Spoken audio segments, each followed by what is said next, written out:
Good morning guys. Okay so guys start करते हैं। Last time जहाँ पे स्टॉप किया था वहीं से कंटिन्यू करेंगे। So as you can see here हम लोगों के पास चैप्टर 13 है आज का हम लोगों का topic, which talks about software quality. थोड़ा बड़ा चैप्टर है ये। इसके बाद का जो टॉपिक है वो छोटा है। सो यूनिट 5 में ये एक इम्पॉर्टेंट टॉपिक है, थोड़ा टेक्निकल है। बाकी के जो दो चैप्टर्स है वो काफ़ी सिंपल है। तो कल हम लोगों ने यूनिट 5 का एक टॉपिक कंप्लीट किया था। आज हम लोग यूनिट 5 का ये सेकेंड जो चैप्टर है वो स्टार्ट करते हैं, which talks about software quality. अब सॉफ्टवेयर क्वालिटी की अगर हम लोग बात करें तो हम लोगों को पता है कि मेन पॉइंट्स क्या रहता है with respect to software quality. So first point अगर आप देखेंगे सॉफ्टवेयर क्वालिटी में, तो फर्स्ट पॉइंट जो आता है which is about quality from developer perspective, from tester perspective, from customer perspective. तो कस्टमर साइड से अगर हम लोग क्वालिटी पॉइंट ऑफ व्यू अगर बात करेंगे तो कस्टमर पॉइंट ऑफ व्यू से मेन क्वालिटी पर्पजेज या पॉइंट्स क्या रहेंगे कि आप जो भी सॉफ्टवेयर यूज़ करते हैं उसका रिस्पॉन्स टाइम बेटर होना चाहिए। ये फर्स्ट पॉइंट रहेगा। उसके साथ में अगर आप देखेंगे तो आपका जो भी सॉफ्टवेयर या सिस्टम है उसमें यूज़र फ्रेंडलीनेस होना चाहिए। एंड अगर आपने कोई एक अपडेटेड सॉफ्टवेयर अगर बनाया है, अपडेटेड मतलब एग्जिस्टिंग कोई एक सॉफ्टवेयर वो लोग ऑलरेडी यूज़ कर रहे थे और उसके साथ में आपने कुछ नया चीज़ अगर वहाँ पे ऐड किया है, तो वो टाइम पे आपको वो जो अपडेटेड सॉफ्टवेयर या सिस्टम बन रहा है उसका आपको लेगेसी फॉलो करना है। लेगेसी मतलब हम लोग को एग्जांपल पता है कि प्रीवियस आपके जो भी सिस्टम्स या सॉफ्टवेयर्स थे उसके जो फीचर्स है या उसका जो लेआउट है वो सेम लेआउट आपको यहाँ पे भी कैरी फॉरवर्ड करना है, ये उसका मतलब होगा।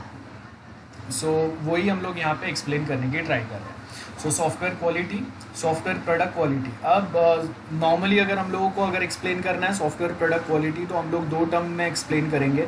फर्स्ट जो आपका टर्म होगा वो होगा कि आपका जो time between failure and time to recover क्या है। ये दो टर्म्स में हम लोग सॉफ्टवेयर क्वालिटी डिफाइन करते हैं। सो टाइम बिटवीन फेलियर कितना है, time between to consecutive failures. Like अगर कहीं पे एक फेलियर आता है तो वो फेलियर को रिकवर करने में कितना टाइम लग रहा है, फेलियर के बाद सिस्टम को रिकवर करने में। और दूसरा होगा कितने फ्रीक्वेंट फेलियर्स आ रहे हैं, वीकली बेस पे, मंथली बेस पे, डेली बेस पे। तो अगर मुझे सॉफ्टवेयर का क्वालिटी अगर अपडेट करना है, इसका मतलब होगा कि हम लोग जो एग्जिस्टिंग जो हम लोगों के सॉफ्टवेयर्स है और उसमें अगर फेलियर सपोज ऑल्टरनेट डेज पे आ रहे हैं तो उसको हम लोग स्ट्रेच करेंगे, उसको हम लोग थोड़ा आगे धकेल के ट्राई करेंगे कि वो वीकली बेस पे आए, देन उसके बाद वो मंथली बेस पे आए। ठीक है, those are the patterns. Now सिर्फ एक पॉइंट नोट कर लेना, सॉफ्टवेयर क्वालिटी का मतलब क्या रहेगा।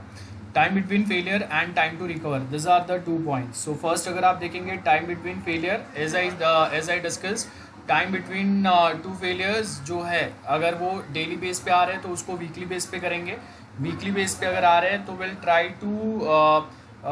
Try to extend the failure time there, और वो जो फेलियर टाइम है उसको हम लोग एक्सटेंड करके ट्राई करेंगे कि वो मंथली बेस पे चले जाए। सो टाइम बिटवीन टू फेलियर जो है उसको इंक्रीज करने का ट्राई करेंगे एंड टाइम टू रिकवर जो है उसको हम लोग कम करेंगे, डिक्रीज करेंगे। मतलब अगर पहले अगर फेलियर के बाद में अगर जो रिकवरी है वो अगर सपोज रिकवरी के लिए सपोज आपको अगर टाइम लग रहा था, फॉर एग्जांपल रिकवर होने के लिए सपोज एक दिन का टाइम लग रहा था या 2 दिन का टाइम लग रहा था पूरे सिस्टम को रिकवर करने के लिए, तो अब हम लोग उसको डिक्रीज करके एक दिन पे लाएंगे। देन एक दिन से हम लोग उसको 10 आवर्स पे लाएंगे, 4 आवर्स पे लाएंगे, आवर्स पे लाएंगे। तो ये वे में हम लोग सॉफ्टवेयर प्रोडक्ट क्वालिटी डिफाइन करते हैं। अगर हम लोग डेवलपर पर्सपेक्टिव से अगर बात करें, सॉफ्टवेयर क्वालिटी का मतलब होगा कि आप जो सॉफ्टवेयर यूज़ कर रहे हैं वो कितना बेटर है, कितना स्मूथ है। ये जो डेवलपर पर्सपेक्टिव, आपने कितना क्लीन डेवलपमेंट किया, कोडिंग किया है, वो डेवलपर पर्सपेक्टिव से रहेगा। देन उसी के सामने अगर हम लोग बात करें नेक्स्ट टर्म पे कि अगर टेस्टर पर्सपेक्टिव से बात करें तो टेस्टर का मेन पर्पस क्या रहेगा, वो चेक करेंगे कि आप जो सॉफ्टवेयर यूज़ कर रहे हैं वो सॉफ्टवेयर कितना उसमें कितने बग्स हम लोगों को एट अ टाइम मिल रहा है before we deploy that software towards client side. तो वो जितना जल्दी आप वो वाले बग्स को आइडेंटिफाई कर लेंगे उतना बेटर रहेगा, क्लाइंट साइड पे उतने बग्स कम आएंगे। तो अगर हम लोग ये पर्सपेक्टिव से बात करें तो क्लाइंट साइड पे जितने बग्स कम आ रहे हैं, टेस्टर जितने ज़्यादा बग्स स्टार्टिंग में ही आइडेंटिफाई कर पा रहे हैं, तो वो उतना बेटर रहेगा आपके सिस्टम के लिए। So that is what we mean by quality perspective from testers side. And उसके बाद में लास्ट एक जो पर्सपेक्टिव रहेगा जिसकी अगर हम लोग बात करें तो वो रहेगा फ्रॉम कस्टमर साइड। तो कस्टमर साइड से उनके मेन पर्सपेक्टिव क्या रहेंगे, वो कितना यूज़र फ्रेंडली है, हम लोग कितना इजीली उसको यूज़ कर पा रहे हैं, है ना, और उसके बाकी के जो बेनिफिट्स है वो कितने हैं अब प्रॉपर है। सो सपोज अगर मैं बोल रहा हूँ कि हम लोग के पास मार्केट में जो भी सिस्टम्स है वो हम लोगों ने इतने यूज़र फ्रेंडली बनाया कि कोई एक एजड पर्सन और कोई एक छोटा सा बच्चा दोनों उसको यूज़ कर सकते हैं, तो वो आपका कस्टमर पॉइंट ऑफ व्यू से उसका क्वालिटी बहुत बेटर रहेगा। फॉर एग्जांपल आपको वो स्पेसिफिक फंक्शंस के ऊपर ज़्यादा फोकस करना है जो कस्टमर के लिए बहुत ज़्यादा इंपॉर्टेंट है, तो वो जितने स्मूथ चलेंगे उतना आपका सॉफ्टवेयर का क्वालिटी उतना बेटर रहेगा। फॉर एग्जांपल अगर मैं बोलता हूँ कि अगर हम लोग ओला या उबर जो कैब बुकिंग ऐप्स है उनकी अगर बात करें तो वहाँ पे आप अगर देखेंगे कि जो हम लोगों को मैप्स दिख रहे हैं या हम लोग जब अगर राइड बुक करते हैं तो कोई एक राइड हम लोग तक कितने टाइम में पहुंच रहा है, देन हम लोग अगर राइड जब अपना स्टार्ट करते हैं तो वो सोर्स से डेस्टिनेशन कितने टाइम में पहुंच रहा है, ये जो सारे पॉइंट्स हैं वो बेसिकली आपके सॉफ्टवेयर का क्वालिटी और बेटर बनाता है। तो ये क्वालिटी पर्सपेक्टिव रहेंगे। अब software product quality, now remember software जो है वो एक फिजिकल कोई प्रोडक्ट नहीं है जिसको आप चेक करके टेस्ट करके बता सकते हैं कि वो सॉफ्टवेयर कितना प्रॉपर है। इंटरनल क्या उसमें एरर्स या बग्स हो सकते हैं वो आप जब तक उसको यूज़ नहीं करते तब तक पता नहीं चलेगा। तो इसके लिए जब हम लोग अगर सॉफ्टवेयर प्रोडक्ट क्वालिटी की अगर बात करते हैं तो वहाँ पे मेन पॉइंट्स क्या रहेंगे कि हम लोग एक स्टैंडर्ड टेम्पलेट्स होते हैं। लाइक अगर मैं बोल रहा हूँ कि अगर एक सॉफ्टवेयर के साथ अगर मुझे ISO सर्टिफिकेशन मिलता है तो वो ISO सर्टिफिकेशन बेसिकली हेल्प करेगा टू डिफाइन कि मेरा सॉफ्टवेयर का क्वालिटी कितना बेटर है। तो ISO certification is the most important aspect when we talk about the software product quality। तो ISO certification अगर मेरे साथ है मतलब मैंने एक स्टैंडर्ड फॉलो किया है, मैंने बहुत प्रॉपरली रूल्स रेगुलेशंस फॉलो किए जिससे हम लोगों के जो भी सॉफ्टवेयर्स है या जो भी हम लोगों ने डेवलपमेंट स्टैंडर्ड्स फॉलो किए वो बहुत प्रॉपर है एक अच्छा सा सॉफ्टवेयर बनाने के लिए। ये हम लोग के मेन पॉइंट्स रहेंगे। सो यहाँ पे देखो इंपॉर्टेंट ऑफ सॉफ्टवेयर क्वालिटी क्या है, increase the criticality of a software, बराबर है। जितना सॉफ्टवेयर ज़्यादा क्रिटिकल रहेगा उतना आपको उसके ऊपर ज़्यादा फोकस करना पड़ेगा, that's one thing. Then intangibility of a software, हम लोग टच नहीं कर सकते उसको, तो आप फिजिकल प्रोडक्ट को तो टच करके देख सकते हैं कि वो फिजिकल प्रोडक्ट का क्वालिटी कितना बेटर है, लेकिन जब अगर हम लोग सॉफ्टवेयर की बात करते हैं तो वहाँ पे हम लोग वो सॉफ्टवेयर को टच नहीं कर सकते। तो again this is one problem. Then project का कंट्रोल कंसर्न्स क्या है, error accumulated with each stage. तो यहाँ पे आपको ये भी देखना है कि आप कितने एरर्स जो है वो अक्यूमुलेट करते जा रहे हैं स्टेज बाय स्टेज, और वो एरर्स को आप कितना स्मूथली सॉल्व करने का ट्राई कर रहे हैं। बिकॉज ऐसा नहीं होगा कि आप जो एरर्स है उसको आप सब अक्यूमुलेट करके एक साथ सारे सॉल्व करने का ट्राई करेंगे। अगर आप सारे एरर्स को अगर एक साथ सॉल्व करने का ट्राई करेंगे, जो मेजर है, मॉडरेट एरर है या जो माइनर एरर्स है, तो सब अगर आप ट्राई करेंगे सॉल्व करने का तो वो बहुत ज़्यादा कॉस्टली हो जाएगा हम लोग के एग्जिस्टिंग जो प्रोजेक्ट्स हैं उनके लिए। सो यहाँ पे अगर आप देखेंगे कि हर एक स्टेज के ऊपर आपको एरर्स जो है वो आप कंबाइन करेंगे क्योंकि ये स्टेज पे इतने एरर्स आ रहे हैं, ये स्टेज पे इतने एरर आ रहे हैं, बट फाइनली आपको डिफाइन करना है कि कौन से स्टेज पे जो एरर्स है वो आपको ये पॉइंट ऑफ टाइम पे सॉल्व करना है या फिर आप उसको आगे के लिए पोस्टपोन कर सकते हैं। Error becomes more expensive to remove later they found.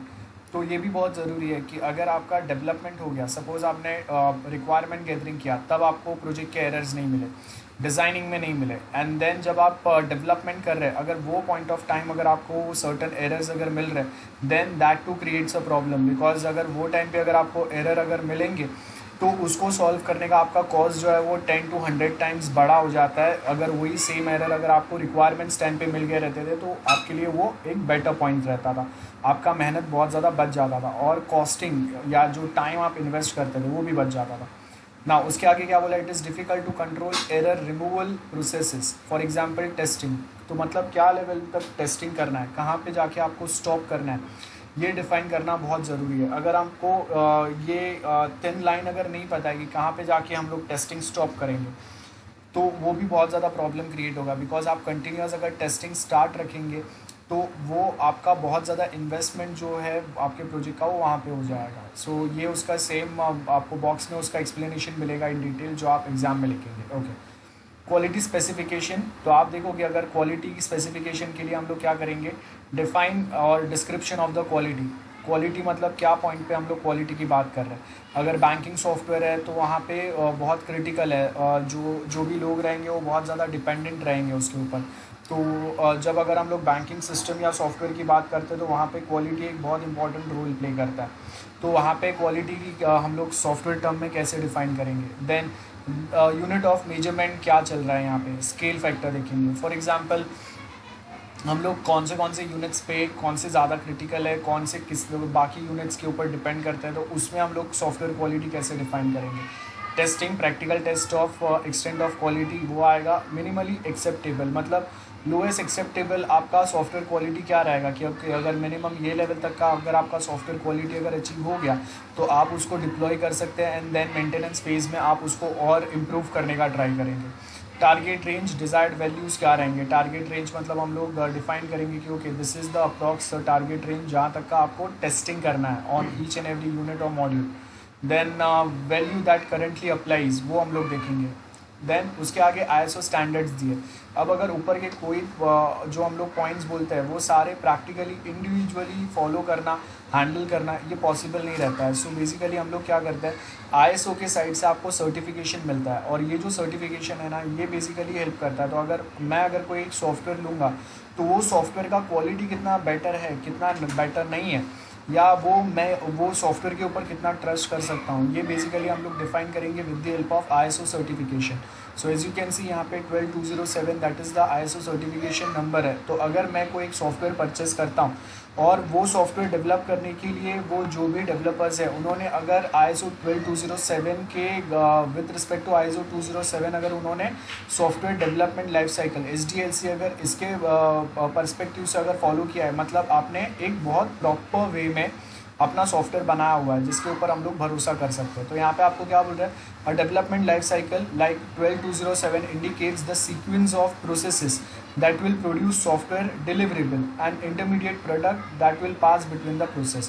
So intermediate product का मतलब क्या रहेगा, रिक्वायरमेंट गैदरिंग के बाद में आप डिज़ाइनिंग पे भेज रहे हैं, that's an intermediate product. Requirement designing के बाद में आप उसको डेवलपमेंट पे भेज रहे हैं, देन डेवलपमेंट के बाद हम लोग उसके ऊपर टेस्टिंग अप्लाई करेंगे। तो इसके बीच में आपके जो छोटे छोटे टुकड़े या यूनिट्स जो बनते जा रहे हैं those are the intermediate products. So यहाँ पे अगर आप देखेंगे सबसे पहले हम लोग क्या बोल रहे हैं, एक रिक्वायरमेंट होगा, देन वो एलिसिट रिक्वायरमेंट्स में से हम लोग फाइनल जो रिक्वायरमेंट्स है वो आइडेंटिफाई करेंगे, module by module, unit by unit ये आपके रिक्वायरमेंट्स आइडेंटिफाई होंगे। अब वो मॉड्यूल बाय मॉड्यूल जो आपके रिक्वायरमेंट्स आइडेंटिफाई हुए हैं उसके बेस के ऊपर हम लोग सॉफ्टवेयर डिज़ाइन करेंगे। तो सॉफ्टवेयर डिज़ाइनिंग के एज वी नो हम लोग 3 डिज़ाइनिंग स्टेजेस फॉलो करते हैं, वो भी आपके ISO सर्टिफिकेशन में आएंगे। हम लोगों ने यहाँ पे बहुत छोटा सा डायग्राम बनाया, इसके लिए हम लोगों ने इतना ही रखा हुआ। उसके बेस के ऊपर आपका एक आर्किटेक्चरल डिज़ाइन बनेगा। आर्किटेक्चरल डिज़ाइन होगा, हाई लेवल डिज़ाइन होगा और डिटेल डिज़ाइन होगा। तो सॉफ्टवेयर आर्किटेक्चर जहाँ पे टोटल आपका सारे यूनिट्स या मॉड्यूल्स कंबाइन होकर आपका फाइनल सिस्टम या सॉफ्टवेयर कैसा दिखेगा वो हम लोग बताएंगे। और फाइनली ये बनने के बाद में हम लोग वो सॉफ्टवेयर को कोड करेंगे, कोडिंग होने के बाद में टेस्टिंग होगा। और एक बार अगर आपका फाइनल कोड जो है वो टेस्ट हो गया एंड उसमें हम लोगों ने मार्क कर दिया कि ओके अगर हम लोग का प्रोजेक्ट का 70% 80% टेस्टिंग अगर सक्सेसफुली हो गया, देन ये जो फाइनल आपका जो टेस्टिंग वाला कोड रहेगा उसको हम लोग फिर टेस्टेड सॉफ्टवेयर को हम लोग डिप्लॉय कर देंगे ऑन द क्लाइंट साइड। सो ये आपको यहाँ पे ब्रैकेट्स में दिए हुए हैं। सो ISO स्टैंडर्ड्स अगर आप देखेंगे सो 9126 सबसे पहले क्या बोला, ISO 9126 सॉफ्टवेयर प्रोडक्ट क्वालिटी क्या है, attribute of software product quality. External qualities रहेंगे, लाइक आप यूज़र को क्या दिख रहा है, ये होगा एन इंटरनल क्वालिटी रहेगा, मतलब डेवलपर ने क्या लॉजिक्स बनाया हुआ है, क्या पैटर्न्स फॉलो किए हुए हैं, और वी कैन से कि कितना बेटर बनाया हुआ है डेवलपर्स ने जिन्होंने इसके ऊपर काम किया है, तो कितना स्ट्रॉन्ग कोडिंग किया है, कहीं पे अगर कोई लूपहोल्स है तो हम लोगों ने वो लूपहोल्स को कितना बेटर वे में रेक्टिफाई किया है, तो ये सारे आएंगे। तो internal quality apparent to developer of deliverable and intermediate products. So ISO 14598। अब देखो ये सारे जो नंबर्स हैं ना, ये आपको याद रखना है। तो ISO 9126 external and internal quality की बात करेगा। एक्सटर्नल मतलब क्लाइंट को जो विजिबल है वो कितना प्रॉपर चल रहा है, इंटरनल मतलब डेवलपर ने कितना क्लीन एंड नीट कोडिंग किया हुआ है, कितना स्ट्रॉन्ग कोडिंग है, कहीं पे लूपहोल या बैकडोर तो नहीं है जिससे कोई अनऑथोराइज पर्सन वो सिस्टम का एक्सेस ले पाए। तो ISO 14598 procedure to carry out assessment of a product quality, और वो हम लोग डिफाइन करेंगे कि सॉफ्टवेयर का प्रोडक्ट क्वालिटी कौन से पर्सपेक्टिव से डिफाइन करेंगे, ISO 9126 के पर्सपेक्टिव से। लेकिन प्रोसीजर हम लोग फॉलो करेंगे, वो प्रोसीजर्स आपको 14598 में डिफाइन है, वो प्रोसीजर्स आपको फॉलो करना है।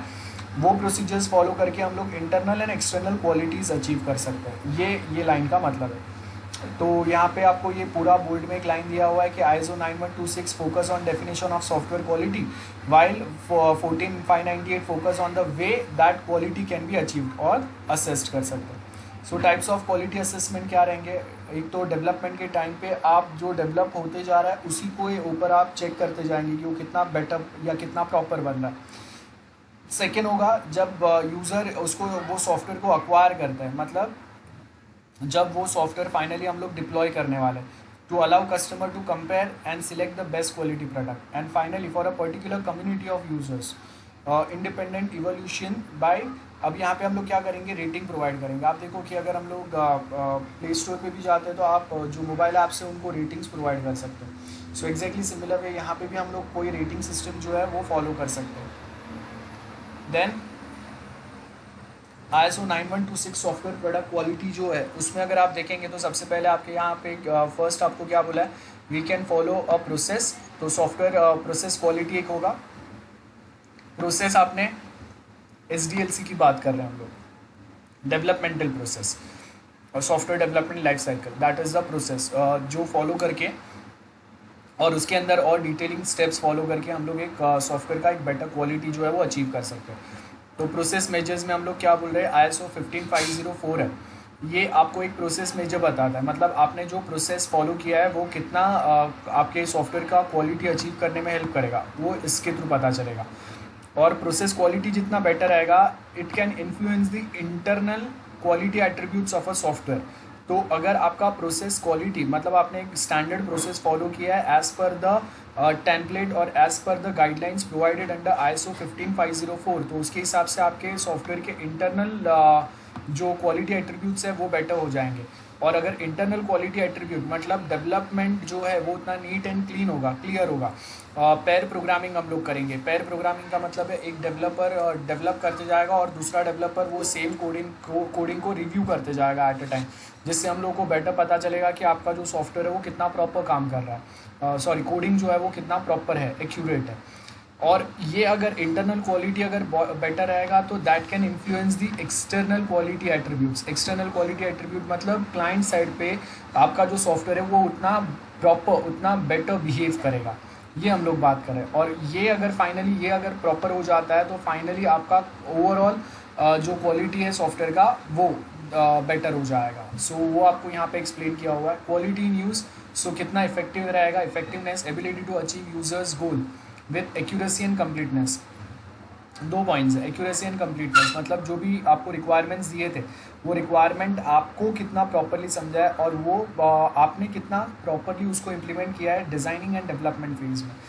और उसके साथ में यूज़र के एक्सपेक्टेशंस जो रहते आपके सिस्टम या सॉफ्टवेयर के साथ में वो कितना एक्यूरेटली मैच हो पा रहा है। देन द प्रोडक्टिविटी, यहाँ पे हम लोग देखेंगे कि कितना वो बर्डन ले सकता है और कितने यूज़र्स को एट अ टाइम कितना डेटा आपका प्रोसेस कर पा रहा है। स्टार्टिंग में विदाउट सॉफ्टवेयर अगर यूज़र का प्रोडक्टिविटी सपोज कोई एक वर्क को उसको अगर 15 डेज़ लग रहे थे, तो with the help of this software वो same 15 days should be reduce to 10 days और 8 डेज़ और 7 डेज़, ये होना चाहिए।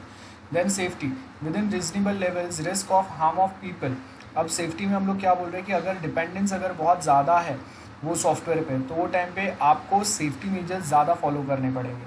तो रीजनेबल लेवल ऑफ रिस्क कौन से है ये आपको सबसे पहले देखना है, और वो रिस्क अगर सिस्टम में अगर जनरेट होता है, सिस्टम में अगर हिट करता है, तो नॉर्मल आपके कस्टमर्स को कितना हैम्पर कर सकते हैं, ओवरऑल बिजनेस को कितना हैम्पर कर सकते हैं, सॉफ्टवेयर को कितना हैम्पर कर सकते हैं, या बाकी के जो सर्टन कुछ फैक्टर्स रहेंगे उसको वो कितना हैम्पर कर सकते हैं। तो ये आपको अलग से रिस्क फैक्टर्स या रिस्क असेसमेंट वो यहाँ पे करने की ज़रूरत है। तो हम लोगों ने प्रीवियस चैप्टर्स में जो रिस्क असेसमेंट वाला एक जो टॉपिक एक चैप्टर पढ़ा था वो सेम यहाँ पे आएगा। और अगर आपने क्वालिटी फैक्टर्स ऊपर वाले पॉइंट्स अगर प्रॉपरली रखे हैं तो यूज़र या आपका क्लाइंट जो होते हैं सेटिस्फाइड रहेंगे विथ योर सॉफ्टवेयर क्वालिटी। अब क्वालिटी के अलग अलग मॉडल्स हैं, बहुत सारे हम लोग के पास लोग हैं जिन्होंने अपने अपने मॉडल्स बनाए। एक गार्डन्स मॉडल है, एक बैंड्स मॉडल है, ISO 9126 है, एक ड्रोमिस मॉडल है। सो यहाँ पे अगर आप देखेंगे दिस आर 4 पॉपुलर मॉडल्स। आपको इन जनरल ये 4 मॉडल्स के नाम पता होने चाहिए। देन ISO 9126 सॉफ्टवेयर क्वालिटी में अगर आप देखेंगे तो हम लोग कौन से पॉइंट्स पे बात करते हैं, फंक्शनलिटी, मतलब जो भी फंक्शंस आपने ऐड किए वो एक्चुअली क्लाइंट को या यूज़र को कितने काम किया है और वो उसको कितना इजीली और बेटर वे में यूज़ कर पा रहा है। तो आप याद रखो, आप क्लाइंट को जितना सिंपल करके देंगे, प्रोसेस जितना फास्ट करके देंगे, for example number of clicks जितने आप मिनिमम करके देंगे ना, उतना वो आपका सिस्टम या सॉफ्टवेयर फास्ट चलेगा, उतना क्लाइंट जो है उसके लिए वो सॉफ्टवेयर का क्वालिटी उतना बेटर रहेगा। फॉर एग्जांपल व्हाट्सएप पे स्टार्टिंग में अगर मैं आपको 10, 20, 30 इमेजेस अगर भेजता था तो आपको इंडिविजुअल इमेज पे क्लिक करके उसको डाउनलोड करना पड़ता था, but later they modified this feature and अभी क्या हो गया कि अगर मैं सिर्फ एक साथ अगर सारे फ़ोटोज़ अगर मैं भेजता हूँ 10, 20, 30 फ़ोटोज़, तो वो एक क्लब होके एक एल्बम बन के आपके पास आता है। So just with the help of 1 और 2 क्लिक्स आप सारे फ़ोटोज़ को डाउनलोड कर सकते हैं, बराबर है। ये आपके पास बेनिफिट हो गया। तो ये क्या हो गया, नंबर ऑफ़ क्लिक्स आपने मिनिमम किए, जिससे आपका सॉफ्टवेयर का रिस्पॉन्स टाइम जो है वो और बेटर हो गया, और क्लाइंट के लिए उतना काम उतना मेहनत जो है वो कम हो गया, आपका सिस्टम ज़्यादा फास्ट रिस्पॉन्स हो गया। ओके, रिलायबिलिटी मतलब आपका क्लाइंट आपके सॉफ्टवेयर या सिस्टम के ऊपर कितना रिलाई कर सकता है। अगर बहुत सडनली अगर फेलियर्स आते हैं, क्लाइंट का अगर कुछ काम चल रहा है और फेलियर अगर आता है, तो वो वहाँ पे हम लोग उसके ऊपर रिलाई नहीं कर सकते। तो again that will create a big problem for our clients. तो वो भी आपको देखना है कि रिलायबिलिटी आपके सॉफ्टवेयर का कितना बेटर है। Usability, how easy it is to use, ये आपको देखना है। तो यूज़र फ्रेंडलीनेस की हम लोग बात कर रहे हैं यहाँ पे। देन नेक्स्ट आएगा एफिशिएंसी, कितना एफिशिएंट है आपका software. Physical resource using execution, physical resource अगर हम लोग कोई यूज़ कर रहे हैं तो उसको आप कितना एफिशिएंटली हैंडल कर पा रहे हैं। कोई आपके पास कंप्यूटर्स है जिसके ऊपर आप अगर ये सॉफ्टवेयर या सिस्टम रन करने वाले हैं, तो मिनिमम कॉन्फ़िगरेशन पे भी वो एक प्रॉपर परफॉर्मेंस दे पाए, ऐसा कुछ होना चाहिए। Next is maintainability. तो यहाँ पे अगर आप देखेंगे relate to efforts needed to make changes to the software, कितना प्रॉपरली आप मेंटेन कर रहे हैं। अगर कोई बग्स या कोई एरर आ रहे हैं तो हम लोग कितना एफिशिएंटली उसको फिक्स कर रहे हैं। एंड अगर कंटिन्यूसली अगर हम लोग के क्लाइंट्स कुछ अगर प्रॉब्लम फेस कर रहे हैं तो आप उसको कितना इजीली हैंडल कर पा रहे हैं या सॉल्व कर पा रहे हैं, वो आएगा। Next is portability. पोर्टेबिलिटी में क्या आएगा, अगर आप देखेंगे how easy can it be to move to a new environment. Like अगर मैं विंडोज़ से मैक पे जा रहा हूँ, लिनक्स पे, यूनिक्स पे जा रहा हूँ, या फिर हम लोग डायरेक्टली जो कंप्यूटर वर्जन्स है या कंप्यूटर एनवायरनमेंट है वहाँ से हम लोग मोबाइल एनवायरनमेंट पे जा रहे हैं, वो आएगा यहाँ पे। सब कैरेक्टरिस्टिक्स ऑफ फंक्शनलिटी क्या क्या रहेंगे, कितना सूटेबल है वो अलग अलग एनवायरनमेंट्स के लिए, जब वो रिजल्ट जनरेट कर रहा है तो एक्यूरेसी लेवल कितना है। फॉर एग्जांपल अगर हम लोग बैंकिंग सिस्टम्स की बात करेंगे या कोई एक प्रोडक्ट का एग्जैक्ट अगर आपको बिल जनरेट करना है तो उसमें एक्यूरेसी लेवल क्या है, वो हम लोग यहाँ पे आइडेंटिफाई करते हैं। Interoperability, ability of a software to interact with other software components, तो वो यहाँ पे ये वाला जो सॉफ्टवेयर इंटरैक्टिविटी जो है वो कितना है। Functionality compliance, degree to which software adheres to application related to standard और लीगल रिक्वायरमेंट। फॉर एग्जांपल अगर हम लोग सपोज फेसबुक की बात करते हैं तो उनका डेटाबेस जो है वो ईयरली बेस पे ऑडिट होता है कि उन्होंने वो सॉफ्टवेयर या वो सिस्टम्स किसको हैंड ओवर किया, उन्होंने वो सॉफ्टवेयर या सिस्टम्स को कैसे यूज़ किया है, और वो कहाँ पे पास ऑन हुए, और वो जो आपके डेटाबेस है उसको कैसे वे में हम लोगों ने यूटिलाइज़ किया है, किसी का पर्सनल इन्फॉर्मेशन से कॉम्प्रोमाइज़ तो नहीं हुआ, ये सारे ऑडिट होते हैं। तो यहाँ पे आपको ये भी देखना है कि लीगल, लाइक अगर आप इंडियन गवर्नमेंट अगर फेसबुक को बोलता है कि आप कोई भी इंडियन सिटीजन्स के जो डेटा है वो without the consent of Indian citizens आप उसको इंडिया के बाहर, इंडिया के बॉर्डर के बाहर नहीं भेज सकते, तो उनको सारे जो अपने डेटा बेसिस है वो इंडिया में ही फ्रेम करने पड़ेंगे, और उनके जो मेन फंक्शनलिटीज़ चलेंगे, कुछ नया फंक्शंस डेवलप कर रहे हैं उसके लिए भी सर्वर्स उनको इंडिया में ही रखने पड़ेंगे। So those are the functionality compliance. Security ये तो हम लोग को पता है। Then sub characteristics of reliability, तो रिलायबल जैसे हम लोगों ने बात किया तो आपका system time to time mature होना चाहिए। जैसे अगर हम लोग सेम अगर यहाँ पे अगर हम लोग व्हाट्सएप का भी एग्जांपल ले तो स्टार्टिंग में जब हम लोग व्हाट्सएप यूज़ कर रहे थे टाइम टू टाइम देखो वो और मैच्योर होते जाता है, एग्जिस्टिंग फंक्शन को वो लोग और बेटर बनाते जाते हैं। स्टार्टिंग में आपके पास खाली सर्च करने का ऑप्शन था, जिसमें हम लोग कोई किसी का नाम सर्च कर सकते हैं, कोई एक स्पेसिफिक वर्ड सर्च कर सकते हैं।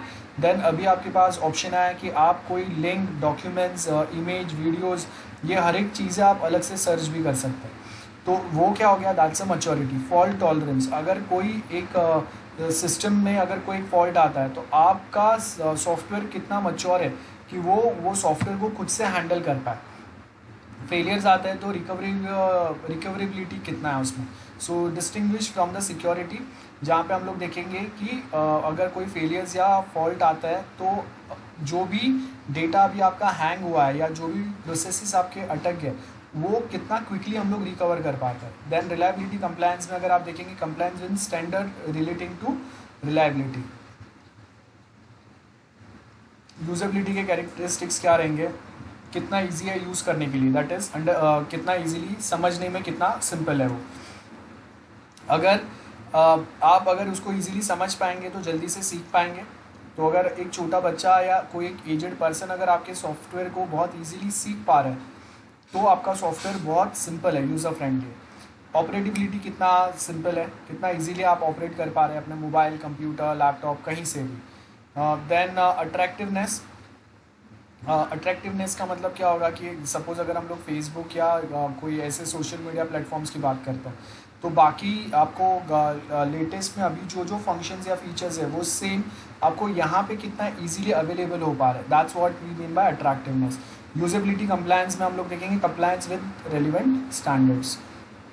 देन एफिशिएंसी के अगर कैरेक्टरिस्टिक्स की अगर हम लोग बात करें तो कितना रिस्पॉन्स टाइम उसका कितना बेटर है, मेमोरी यूसेज अगर रहेंगे, रैम है या फिर हम लोग के नॉर्मल जो स्टोरेज मेमोरी है वो कितना एफिशिएंटली हम लोग यहाँ पे यूज़ कर रहे हैं।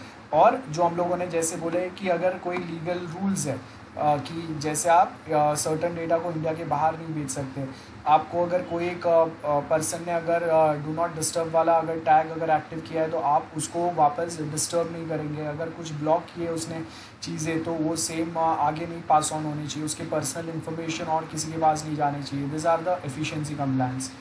देन मेंटेनेबिलिटी के अगर आप कैरेक्टरिस्टिक्स देखेंगे तो आपको सबसे पहले क्या देखना है, आप कितना इजीली सिस्टम को एनालाइज कर पा रहे हैं। फॉर एग्जांपल अगर कोई फेलियर आया है तो वो फेलियर के क्या रीजंस हैं, आप कितना इजीली ये फेलियर्स को समझ पा रहे हैं। तो आप जितना इजीली ये फेलियर्स को समझ पाएंगे उतना आपका सिस्टम जो है वो उतना बेटर रहेगा।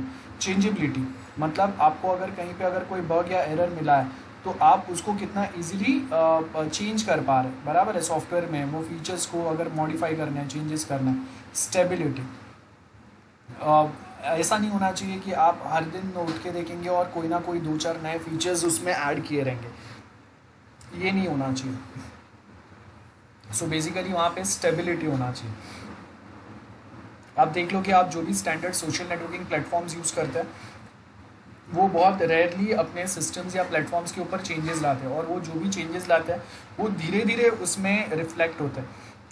एक साथ वो बड़े कोई फंक्शंस वहाँ पे मॉडिफाई नहीं कर देते। तो बेसिकली चेंजेस जो है वो बहुत लिमिटेड होता है, बहुत धीरे धीरे होते हैं, और जब तक आपके एक चेंजेस के साथ आपके सारे यूज़र्स कंफर्टेबल नहीं हो जाते और वो चेंजेस के ऊपर उनका रिएक्शन कैसा है वो जब तक आप नोट नहीं करते तब तक आप वापस नए चेंजेस ऐड नहीं करेंगे।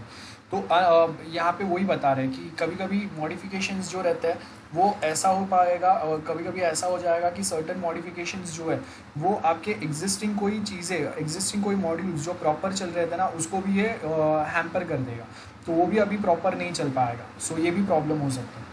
टेस्ट कितना आपने किया है वो, और मेंटेनेंस में आप कितना एफर्ट्स डाल रहे हैं अपने हिसाब से, वो आएगा। ओके, पोर्टेबिलिटी अगर आप देखेंगे उसकी कैरेक्टरिस्टिक्स या सब कैरेक्टरिस्टिक्स क्या है, नए एनवायरनमेंट को इतना कितना इजीली अडॉप्ट कर सकता है, वो आएगा। आप अगर उसको दूसरे प्लेटफॉर्म्स के ऊपर अगर इंस्टॉल करता है तो मिनिमम कॉन्फ़िगरेशन पे भी वो कितना इजीली इंस्टॉल हो सकता है, वो देखेंगे। बाकी कोई अगर आप उसके सपोर्ट में सॉफ्टवेयर चला रहे हैं तो उसके साथ ये कितना कैपेबल है खुद को मेंटेन करने के लिए। अगर आप इसमें टेक्नोलॉजिकल चेंजेस करते हैं, कोई फीचर्स या कोई न्यू मॉड्यूल्स या कोई न्यू टेक्नोलॉजिकली आप चेंजेस करते हैं, बराबर है, तो उसके साथ ये कितना इजीली जेल कर पाता है, खुद को कनेक्ट कर पाता है। फॉर एग्जांपल आप देख लो कि बहुत बार हम लोग सर्टन हम लोग के एप्लीकेशन जो है वो डॉटनेट में, ASP.NET में बने रहते हैं, और उसके आगे जब अगर हम लोग उसको हार्डवेयर के थ्रू कंट्रोल करने की ट्राई करते हैं तो वहाँ पे हम लोग पाइथन का यूज़ करेंगे। सो अभी यहाँ पे क्या हो गया कि हम लोगों ने एग्जिस्टिंग जो आपका सिस्टम है उसमें हम लोगों ने 2 लैंग्वेजेस साथ में कनेक्ट किए। एक लैंग्वेज जो यूज़र के साथ काम करेगा, दूसरा प्रोग्रामिंग लैंग्वेज जो हार्डवेयर से डील करेगा। सो ये सारे आपके पॉइंट्स रहेंगे। देन नेक्स्ट वी है ISO 9126 quality standard, development mode के लिए। ये देखो, याद रखो, डेवलपमेंट मोड के लिए मतलब आप डेवलपर जो है वो कितना क्वालिटी डेवलप कर रहे हैं वो आएगा। For example safety critical systems रहेंगे, जैसे जिसके ऊपर ह्यूमन डिपेंडेंस बहुत ज़्यादा है, तो वो सिस्टम्स के साथ आप कितना एफिशिएंटली, कितना इजीली डील कर रहे हो, उसको आप कितना प्रॉपर्ली समझ पा रहे हैं, तो वो रिलायबिलिटी जो है वो फैक्टर्स यहाँ पे रहेंगे। रियल टाइम में जब अगर आप कोई ऑपरेशन करते हैं तो वो रिस्पॉन्स टाइम कितना बेटर है, वो फैक्टर्स हम लोग यहाँ पे कंसिडर करेंगे। ओके, एंड उसके आगे क्या बोला है, select relevant external measurements with in ISO framework from this qualities, for example mean time between failure, for reliability and response time कितना बेटर है, वो efficiency डिफाइन करेगा। तो failures मैंने ऑलरेडी आपको बता दिए, वो सेम पॉइंट है यहाँ पे। और वही सेम अगर आप देखेंगे तो अगर क्वालिटी स्टैंडर्ड की अगर हम लोग को बात करनी है विद रिस्पेक्ट टू ISO 9126, सो सबसे पहले हम लोग क्या देखेंगे, अगर response time less than 2 seconds है, बराबर है, तो वो टाइम पे हम लोग बेसिकली ये देखेंगे कि रिक्वायरमेंट से बेटर बना आपने। 2 to 5 सेकेंड्स है, मतलब टारगेट जो भी था वो टारगेट रेंज पे। 6 to 10 सेकेंड अगर रिस्पॉन्स टाइम है, मतलब थोड़ा टेम्पररी, जब तक हम लोग उसको और परफॉर्मेंस बेटर नहीं करते तब तक आपका जो क्लाइंट है वो उसको यूज़ कर सकता है, ये पॉइंट रहेंगे। एंड अगर आपका रिस्पॉन्स टाइम अगर ग्रेटर देन 10 सेकेंड्स है तो वो एक्सेप्ट ही नहीं होगा, आपको उसके ऊपर रिवर्क करना पड़ेगा। और यहाँ पे भी सेम है, application selection, software selection approach क्या बोला है, यहाँ पे भी सेम चलेगा। Rather than map engineering measurement to quality rating map is to score. So quality score हम लोग कैसे देंगे, अगर आपका response time less than 2 seconds है तो क्वालिटी स्कोर उसका 5 रहेगा। 0 to 5 मतलब हाईएस्ट क्वालिटी है। 2 to 3 सेकेंड है मतलब क्वालिटी स्कोर 4 है। 4 to 5 सेकेंड है तो क्वालिटी स्कोर 3 है। 6 to 7 सेकेंड्स के लिए क्वालिटी स्कोर 2 है। 8 to 9 सेकेंड्स के लिए क्वालिटी स्कोर 1 है। एंड ग्रेटर देन 9 सेकेंड्स के लिए क्वालिटी स्कोर आपका 0 है, मतलब वहाँ पे टोटली कोई क्वालिटी नहीं है, इसके ऊपर आपको कंपलसरी रिवर्क करना ही पड़ेगा। वेटेड क्वालिटी स्कोर सेम है, जो मैंने आपको बताया उसी के हिसाब से चलेगा। इंपॉर्टेंट रेटिंग दिए, क्वालिटी स्कोर है जो ऊपर हम लोगों ने देखा, और वो दोनों को A और B को मल्टीप्लाई करके फाइनल क्या स्कोर आ रहा है वो देखेंगे हम लोग। तो इम्पॉर्टेंस रेटिंग यहाँ पे अगर आप देखेंगे तो ये जो रेटिंग है, बराबर है, यहाँ पे ये वाला डायग्राम में जो हम लोगों ने रेटिंग्स देखे वो वाले, और बाद में यहाँ पे हम लोगों ने जो क्वालिटी स्कोर देखे, ये दोनों का मल्टीप्लिकेशन आपको ये वेटेड क्वालिटी स्कोर में मिलेगा for different product. So for example product A एक सॉफ्टवेयर है, प्रोडक्ट B दूसरा सॉफ्टवेयर है। सो यहाँ पे हम लोग वो फैक्टर्स पे काम करते हैं, तो कितना यूजेबिलिटी कितना बेटर है, एफिशिएंसी एंड मेंटेनेबिलिटी, और उससे ओवरऑल आपका सिस्टम का स्कोर या ओवरऑल परफॉर्मेंस या क्वालिटी पता चलेगा। नाउ नेक्स्ट जो पॉइंट है that is how to achieve product quality. Okay, so यहाँ से हम लोग ज़रा 5 मिनट का ब्रेक लेके स्टार्ट करते हैं वापस। सो लेट्स कंटिन्यू गाइज, वापस कंटिन्यू करते हैं। अब यहाँ पे आपको नेक्स्ट पॉइंट जो बोला है वो क्या बोला है, how do we achieve product quality. तो सबसे पहले क्या बोला है, प्रोडक्ट क्वालिटी जो है वो रेट्रोस्पेक्टिव होता है, बराबर है। मतलब आप कंटिन्यूसली उसको अलग अलग एट्रीब्यूट से मेजर करते हैं, तो कहीं कहीं पे आपको पता चलेगा कोई मॉड्यूल में क्वालिटी बेटर है, कोई मॉड्यूल में क्वालिटी बेटर नहीं है। तो प्रॉब्लम यही है कि quality attribute tend to be retrospective. मतलब एक बार अगर अच्छा क्वालिटी आ गया, जैसे अगर मैं एक न्यू मोबाइल अगर परचेस करता हूँ, तो स्टार्टिंग में जब वो नया है तब तक तो बहुत प्रॉपर परफॉर्मेंस देगा, फास्ट चल रहा है, बट कंटिन्यूसली जब मैं उसको यूज़ करते रहूँगा, उसके ऊपर मैं अपना डेटा जो है वो ऐड करते रहूँगा। सो अगर मैं उसको कंटिन्यूसली 5-6 मंथ्स तक यूज़ करता हूँ, तो वो टाइम पे उसका परफॉर्मेंस या उसका क्वालिटी क्या है, दैट्स द रियल क्वालिटी और परफॉर्मेंस ऑफ एनी सिस्टम और डिवाइस और अ सॉफ्टवेयर। तो वो सेम पर्सपेक्टिव से हम लोग यहाँ पे बात कर रहे हैं। So need to able to examine the process by which product is created before hand. यह आएगा production process is a network of sub processes. तो आपने एक बड़े से प्रोसेस को छोटे छोटे सब प्रोसेस में डिवाइड किया, बराबर। एक बड़े से प्रोजेक्ट को या एक बड़े से सॉफ्टवेयर या सिस्टम को आपने छोटे छोटे मॉड्यूल, सब मॉड्यूल्स में या यूनिट्स में डिवाइड करके उसको आपने फॉलो किया है। तो आपने ये जो छोटे यूनिट्स या प्रोसेसेस या जो सब प्रोसेसेस है, उसको आपने कितना एफिशिएंटली फॉलो किया, वो बेसिकली बताएगा कि आपका फाइनल जो आउटपुट जो आएगा वो कितना प्रॉपर रहेगा। और अगर आप कोई एक एरर अगर वहाँ पे आपको मिलता है, तो उसको आप कितना एफिशिएंटली हैंडल कर पाएंगे। उसके आगे नेक्स्ट जो बोला है, correction of errors. Error are more expensive to correct at later stage, ये हम लोगों ने बोला है। तो try to find error as soon as possible, that is during the requirement gathering और इन डिज़ाइनिंग फेज। तो अगर आप वो स्टेजेस पे अगर आप एरर्स अगर फाइंड कर पाते हो, तो वो बहुत बेटर रहेगा। Need to rework more stages, later stages are more detail and less able to observe the changes. Now एक बेम्स जो रूल है वो क्या बताता है, error typically 10 times more expensive to correct at coding stage than at the requirement stage. So अगर आपको requirement stage पे अगर एरर्स नहीं आइडेंटिफाई करने हुआ और आप कोडिंग पे अगर उसको आइडेंटिफाई करके सॉल्व करेंगे, तो क्या होगा, आपने कुछ कोडिंग किया रहेगा, वो आपका मेहनत गया, देन डिज़ाइनिंग जो किया रहेगा वो मेहनत गया, और रिक्वायरमेंट जो रॉन्ग है आपका, तो उसमें आपका जो टाइम गया वो भी गया। सो दैट मीन्स आपको वापस रिक्वायरमेंट से वापस मॉडिफिकेशन करना पड़ेगा, उसके ऊपर वापस डिज़ाइन में चेंजेस होंगे, एंड डिज़ाइन के बाद में देन कोडिंग में चेंजेस होंगे। तो अगर एरर अगर आपको बाद में मिलता है, अगर कोडिंग स्टेज में मिलता है, तो रिक्वायरमेंट स्टेज पे वो एरर सॉल्व करने में आपका जितना टाइम, एफर्ट्स एंड पैसा इन्वेस्ट होता था, उससे 10 टाइम्स ज़्यादा आपका यहाँ पे इन्वेस्ट होगा, और 100 टाइम्स ज़्यादा आपका यहाँ पे प्रॉब्लम क्रिएट होगा, 100 टाइम्स ज़्यादा आपका एफर्ट्स जाएंगे जब अगर आप उसको मेंटेनेंस मतलब यूज़र एंड पे डिप्लॉय होने के बाद में अगर वो आप सॉफ्टवेयर को या उसके एरर्स को आइडेंटिफाई करता है। तो देन नेक्स्ट क्या बोला है, for each activity we can define entry requirement, this have to be in a place before an activity can be started. First ये आएगा, example a comprehensive set of test data and expected result be prepared independently, और उसके ऊपर review होगा against the system requirement क्या है वो। Then next आपको क्या बोला है, इम्प्लीमेंटेशन रिक्वायरमेंट। इम्प्लीमेंटेशन मतलब हम लोग यहाँ पे क्या करेंगे, how the process is to be conducted, सबसे पहले आएगा। For example, whenever error is found and corrected, आपको क्या करना है, वापस सारे जो टेस्ट है उसको रन करके देखना है कि जब अगर आपने यहाँ पे कोई एक एरर सॉल्व किया कोडिंग में, तो वो आपने कोडिंग में जो चेंजेस किए उसका निगेटिव इम्पैक्ट कोई दूसरे आपके सॉफ्टवेयर के कोई दूसरे मॉड्यूल या सब मॉड्यूल पे तो नहीं आना निगेटिव इम्पैक्ट, वो देखेंगे हम लोग। एग्जिट रिक्वायरमेंट में हम लोग देखेंगे कि क्या लेवल तक का आपका मेनली चीज़ें कंप्लीट हुआ है, तब आप एग्जिट करेंगे। An activity will not be completed until the requirement has been met. तो यूज़र रिक्वायरमेंट्स, यूज़र एक्सपेक्टेशन अगर आपके यहाँ पे अचीव हो रहे हैं, तो फिर हम लोग वहाँ पे एग्जिट रिक्वायरमेंट पे जाएंगे। Technique to enhance the product quality, क्या बोला है, इंक्रीज विजिबिलिटी।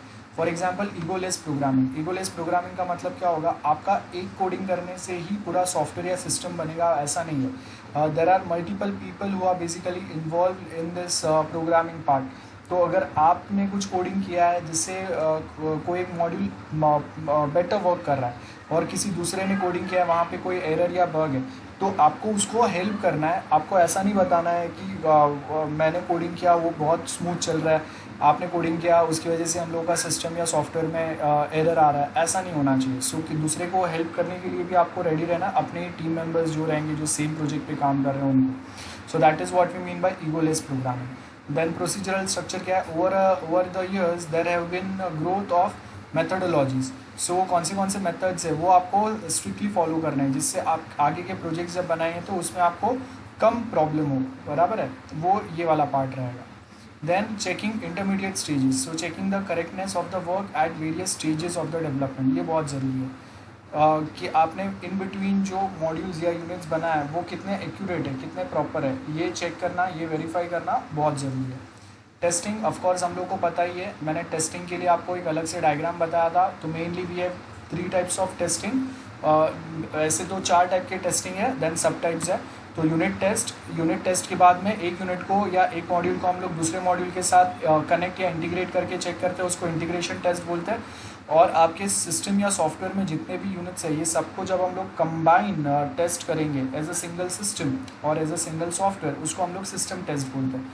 और ये तीनों टेस्ट जब आप कंटिन्यूस करते हैं, ओके, उसको हम लोग बोलते हैं regression test. So this are the 3 levels, combine उसको रिग्रेशन टेस्ट बोलते हैं। एंड सिस्टम टेस्ट या unit integration system test complete होने के बाद में द लास्ट जो स्टेज रहता है दैट इज़ एक्सेप्टेंस टेस्ट, जिसके अंदर हम लोग का white box and black box वाला पार्ट आता है। सो टेस्ट लेवल यूनिट टेस्ट क्या होता है ऑलरेडी मैंने बता दिया। आपका जो मॉड्यूल है उसका एक यूनिट या एक कंपोनेंट इंडिपेंडेंटली हम लोग यहाँ पे टेस्ट करते हैं। इंटीग्रेशन में क्या रहेगा, आपके जो यूनिट्स या कंपोनेंट्स है वो एक यूनिट या एक कंपोनेंट को हम लोग दूसरे यूनिट या कंपोनेंट के साथ इंटीग्रेट कनेक्ट करके चेक करेंगे, that is integration test. And acceptance test में हम लोग बेसिकली यहाँ पे देखेंगे कि जो यूज़र्स यहाँ पे काम कर रहे हैं, बराबर है, तो उसमें हम लोग white box black box validation and verification वाला टेस्टिंग आएगा, that is acceptance test. So first अगर आप देखेंगे वैलिडेशन वेरिफिकेशन, डिफरेंस क्या होगा। Verification is a process determine whether the output of one phase of the development conforms to its previous phase, ये verify करेंगे हम लोग। एंड वैलिडेशन में क्या होगा, एक प्री डिटरमाइंड प्रोसेस है और उसके हिसाब से ही जब आप एग्जीक्यूट कर रहे हैं तो वही एक्सपेक्टेड रिजल्ट जनरेट हो रहा है क्या, वो देखेंगे हम लोग। यहाँ पे अगर आप वी मॉडल में देखेंगे तो ये वाले जो पार्ट है, ये वाला जो ये साइड का जो पार्ट है, इसको हम लोग बेसिकली वैलिडेशन बोलते हैं, और जो टेस्टिंग वाले जो पार्ट है ये आपका वैलिडेशन होता है। तो वैलिडेट करेंगे जो आपने बनाया वो प्रॉपर बनाया कि नहीं। तो फिजिबिलिटी स्टडी उसके बेस के ऊपर देन यूज़र रिक्वायरमेंट रहेंगे, verify that user requirements are complete और not. If user requirements are complete based on that हम लोग डिज़ाइन बनाएंगे। अगर डिज़ाइन करेक्ट है वेरीफाई करो, देन हम लोग प्रोग्राम डिज़ाइन बनाएंगे। प्रोग्राम डिज़ाइन भी अगर प्रॉपर बन गया तो फिर हम लोग कोडिंग करेंगे, बराबर है। और कोडिंग अगर आपका प्रॉपर हो गया देन हम लोग वैलिडेशन पे जाएंगे। इसको वीवी मॉडल भी बोलते हैं, वेरिफिकेशन एंड वैलिडेशन मॉडल, जहाँ पे फिर हम लोग के टेस्टिंग्स आएंगे। Black box versus white box already मैंने बताया, या ब्लैक बॉक्स जो है ग्लास बॉक्स को वाइट बॉक्स भी बोलते हैं। So glass box white box, black box वही रहेगा, नॉन ट्रांसपेरेंट है। ग्लास बॉक्स इसको इसके लिए बोलते हैं because this is a transparent test, crystal test भी बोल सकते हैं। बेसिकली इंटरनल आर्किटेक्चर आपका सिस्टम का क्या है वो बहुत क्लियरली पता रहेगा जो टेस्ट कर रहा है उसको, that's why this is called as glass box या वाइट बॉक्स टेस्ट। उसके आगे ब्लैक बॉक्स रहेगा जहाँ पे यूज़र्स या जो आपके क्लाइंट या कस्टमर्स है वो इसको टेस्ट करते हैं, वो चेक करते हैं इसको। तो ब्लैक बॉक्स मतलब इंटरनल आर्किटेक्चर, इंटरनल एल्गोरिदम, उसका कोई डिटेलिंग हम लोग के पास नहीं है। We only provide some input and उसके बेस के ऊपर एक्सपेक्टेड रिजल्ट या आउटपुट जनरेट हो रहा है कि नहीं वो ही सिर्फ हम लोग देखते हैं। So we are not very sure about the internal architecture, और we are not at all aware about the internal architecture और a algorithm which is use to develop that specific system और a software. Level of testing 3 testing रहेंगे, ऑलरेडी हम लोग को पता है। टेस्टिंग एक्टिविटीज़ में क्या बोला है, प्लान करो टेस्ट को, एक डिज़ाइन बनाएंगे जिसको हम लोग टेस्ट सूट बोलते हैं कि ओके आपको कौन से मॉड्यूल में कौन से लेवल तक का टेस्ट करना है। एक चेकबॉक्स, एक हम लोग फाइल मेंटेन करेंगे जिसमें मल्टीपल चेकबॉक्स रहेंगे जहाँ पे ओके ये फंक्शन पास हुआ, ये नहीं हुआ, ये हुआ, ये नहीं हुआ, वो देखेंगे हम लोग। Then test case execution and result checking आएगा। देन लास्ट में रिपोर्टिंग रहेगा, अगर कोई प्रॉब्लम है तो डीबगिंग चालू करेंगे। रिपोर्टिंग मतलब अगर कोई बग अगर आपने रिपोर्ट किया है तो उसके बेस के ऊपर डीबगिंग चलेगा, एरर करेक्शन काम चलेगा। अगर कोई डिफेक्ट्स मिलते हैं तो वो सॉल्व करने के बाद रीटेस्टिंग होगा। रिग्रेशन टेस्टिंग का मतलब सेम है, डिफेक्ट सॉल्व होने के बाद रीटेस्टिंग हो गया मतलब वो स्पेसिफिक पार्ट तो प्रॉपर चल रहा है, उसके बाद में हम लोग रिग्रेशन टेस्ट मतलब पूरा सिस्टम या सॉफ्टवेयर जो बना है उसको वापस हम लोग कंप्लीट चेक या टेस्ट करेंगे on 3 levels, unit, integration and system, और फाइनली टेस्ट क्लोजर होगा। नाउ रिमेंबर ये सेम पैटर्न्स आपको आप जो प्रोजेक्ट बनाएंगे उसके लिए भी फॉलो करना है, उसके लिए भी ये बहुत ज़्यादा ज़रूरी है। तो याद रखो कि आप ये पॉइंट्स पे बहुत ज़्यादा फोकस करो, बिकॉज आपके प्रोजेक्ट डॉक्यूमेंट में ये सारे पॉइंट्स रहना बहुत ज़रूरी है। सो आपको अगर नहीं याद है, आपको अगर नहीं पता है, सो बेटर कि आप खुद से ये प्रोजेक्ट स्पेसिफिक कुछ पॉइंट्स जो रहेंगे उसके ऊपर आप फोकस करो। आपने कौन से टेस्टिंग्स अप्लाई करने हैं या करने वाले हो, या अगर किए उसका डिटेलिंग आपके पास होना चाहिए। एक टेस्ट डॉक्यूमेंट बनेगा आपका, और वो टेस्ट डॉक्यूमेंट में बेसिकली आपने कौन से लेवल के टेस्टिंग की है, क्या एरर्स आए, उसके स्क्रीनशॉट्स आपको रखने हैं। नीचे डिस्क्रिप्शन डालना है कि क्या XYZ रीज़न था जिसकी वजह से आपको वो एरर मिला है, एंड देन आपने कौन से स्पेसिफिक मॉड्यूल्स में या कोडिंग में कहाँ पे क्या चेंजेस किए जिसकी वजह से वो एरर या वो बग जो है वो सॉल्व हो गया।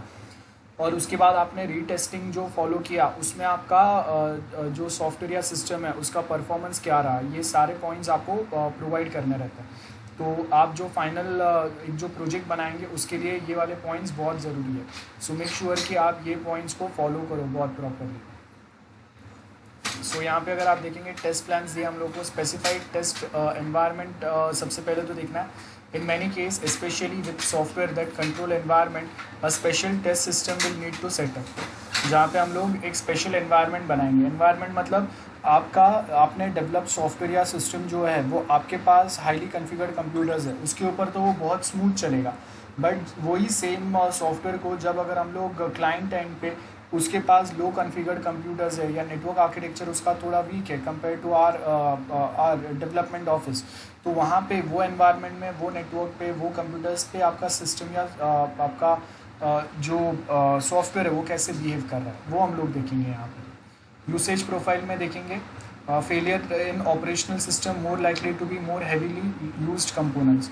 सो जो सबसे ज़्यादा कंपोनेंट्स यूज़ होंगे वही फेल होंगे। एज वी नो कि जिस पे ज़्यादा बर्डन आएगा, ज़्यादा लोग जिसको एक्सेस करने का ट्राई करेंगे, फेलियर के चांसेस भी वहाँ पे ही सबसे ज़्यादा रहेंगे। तो आपको देखना है कि कौन से ऐसे कंपोनेंट्स या ऐसे यूनिट्स या ऐसे फंक्शंस हैं वो जो बहुत ज़्यादा यूज़ होने वाले हैं नॉर्मल सिनारियो में। तो उसके ऊपर स्ट्रेस मैनेजमेंट या स्ट्रेस टेस्टिंग करना ज़रूरी है कि अगर एक साथ मल्टीपल रिक्वेस्ट आ रहे हैं, एक साथ मल्टीपल लोग अगर अप्रोच कर रहे हैं, तो वो टाइम पे वो कितना बेटर वे में कितना एफिशिएंटली बिहेव कर रहा है, रिएक्ट कर रहा है। Testing heavily used components more thoroughly tend to reduce number of operational failures। तो जितना आप हैवी टेस्टिंग करेंगे, जितना बेटर टेस्ट करेंगे, उतना जब वो ऑपरेशनल एनवायरनमेंट में क्लाइंट साइड पे रहेगा वहाँ पे फेलियर के चांसेस उतने ही कम रहेंगे। मैनेजमेंट ऑफ टेस्टिंग क्या बोला है, tester executes test case. Test case क्या रहते हैं, हम लोगों ने अलग अलग टेस्ट केस बनाए रहते हैं। मैं आपको एक एग्जांपल बताता हूँ। Okay, I will share one video with you. एक बार वो देख लो तो ये चैप्टर आपको और बेटर वे में समझेगा। सो एक बार ये वीडियो को ध्यान से देख लो, देन हम लोग आगे कंटिन्यू करते हैं। Yes, this is Adrian from Tactical Project Manager. I wanted to give you a quick walkthrough through the test case template and explain you how to use it properly. So this is a generic test case template which is mainly to be used like in manual software testing, but it can be used for any other kind of testing purposes when you need some structured process or checklist to check the result of a test or a process. So this is what the template looks like, and it has several columns. Let's go from left to right. As you can see, I have structured the test cases in several levels. The first one is the process, then it's the test case, and then there's the step. So that you can add more like structure and more levels of granularity depending on your needs. So basically what the first column is for the process, it helps to generally separate test cases by process or by business area or however you call it. And these are just examples. So I have one process area is logistics, another one is accounting, and there's a sales test case. Then on the next level, in the next column, you have the actual test case. So Here, for example, we have to test the delivery process as part of our logistics processes. And now the test case itself for delivery is again broken down into the actual steps. And these are the steps which an end user, for example, would follow on an IT system. So he would create the delivery in step 1, print the delivery form in step 2, and then the shipping label, and so on.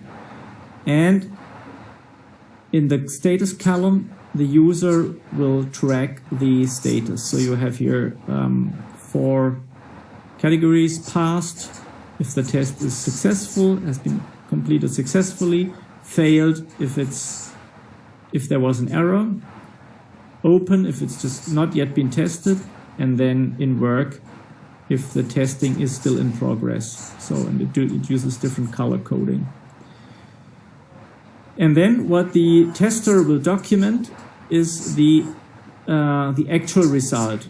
So and for the tester to be able to qualify the test results, you need to give him an idea of what the outcome of the test step should be. So for the create delivery, the expected result, what the user should get and see, is a completed delivery in the system.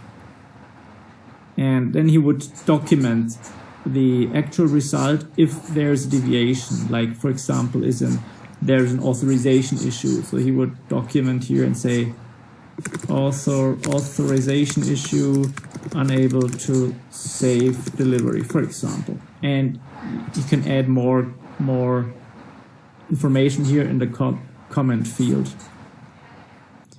And this is the way the test case template is to be used. And you can add as many test cases as you want and as many steps. Just make sure you follow the numbering, because this will then allow you to sort the content also, and this will provide the structure for the testers. What also makes sense is to give each process and test case a number, so that way you can it helps with sorting and with keeping track. So you can say here logistics is the area number 1, then test case for delivery is 1.1, and you could add here a test case 1.2 with another logistics process, and then accounting would be 2, and the billing process would be 2.1, and you can add more sub test or test cases below that, and that's how you can structure the test cases in a clean and clear way. This is just the basic setup of the test case sheet, and you can add more columns. So for example, when you have different companies testing the same process, you would have separate sheets. So you have 2 companies who are testing the same steps, same processes. You would have two sheets, one with company A, and another one with company B, a separate sheet. And you can add here the department and as many other field columns as you want, and if it makes sense to move them forward. And this helps the testers to filter the test cases. Well, and then it's just about documenting this. Okay, so I hope आप लोगों को basic कुछ समझ में आया कि test cases work कैसे करता है. सो यहाँ पे अभी अगर हम लोग देखेंगे कि एक एक्सेल शीट में उन्होंने बताया था कि क्या वो टेस्ट कर रहा है एंड क्या पॉइंट्स पे हम लोग मेन फोकस करेंगे, और जो भी टेस्ट किया है उसका स्टेटस क्या है, whether it clear the test, और अगर वहाँ पे कोई प्रॉब्लम है उसमें, या फिर अगर वहाँ पे वो अभी भी टेस्टिंग फेज में है, फेल हो गया है. सो फेल हो गया है दैट मीन्स डेवलपर्स को वापस उसको हैंड ओवर करना, so that they can rework on the same, coding में कुछ चेंजेस अप्लाई कर सके. सो यहाँ पे अगर आप देखेंगे टेस्ट एग्जीक्यूट टेस्ट केसेस, सो ये एक एक्सेल शीट रहेगा it is for you as well, it is for your benefit as well कि आप अपने प्रोजेक्ट के लिए भी सिमिलर टाइप का एक एक्सेल शीट बनाओ। तो टेस्ट केसेस में ये सेम आप एग्जांपल देखो, जितना आपको अपने प्रोजेक्ट में समझ में आता है उतने आप एक ही एक्सेल शीट में उतने आप पॉइंट्स रख दो कि ओके ये वाला फंक्शन था मेरा, उसको मैंने टेस्ट किया था, एक्सपेक्टेड रिजल्ट ये था, बाद में ये प्रॉब्लम आया, उसको मैंने ये वे में सॉल्व किया। कमेंट्स में आप वहाँ पे डाल दो और बाद में आप वहाँ पे बताओ कि ओके ये डेट को ये सॉल्व हो गया। सो एक बहुत क्लियर इंडिकेशन, एक बहुत प्रॉपर क्लियर डॉक्यूमेंट रहेगा आपके पास, जिससे आपको एक्चुअल में पता चलेगा कि आपका जो सिस्टम या सॉफ्टवेयर है वो आपने कितना क्लियरली, कितना प्रॉपरली, कितना एफिशिएंटली उसके ऊपर वर्क किया हुआ है, और वो आपको बेटर हेल्प करेगा।